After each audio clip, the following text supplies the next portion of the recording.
Right, well, hi everybody. Welcome back to 2-Minute Tips. This time we sort of move slightly away from real estate specifically, but we're talking about the first universal law of wealth creation, which obviously has a place in what we're trying to do, but obviously much further afield as well. But I think it's worth us covering. Basically, we get paid according to our uniqueness. And I believe that real estate, as a small business, is probably the ideal environment to try and stand out and create something that's unique. So essentially, the more people who can do what we do, the less we'll get paid. The less people who can do what we do, the more we will get paid.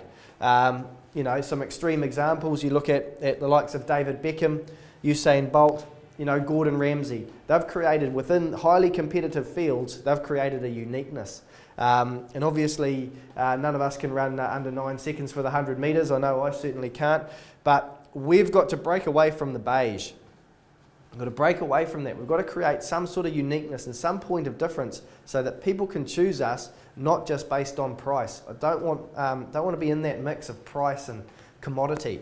Let's just think about what actually makes us different.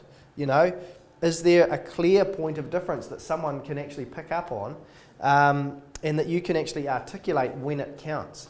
Obviously in that listing presentation, there's all sorts of situations and times where we can pull out some very key points that make us different.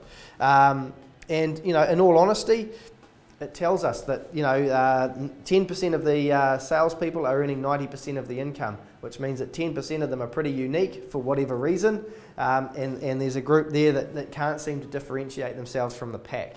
So we'll go into this in more detail, but the first universal law of wealth creation is obviously you get paid according to our uniqueness.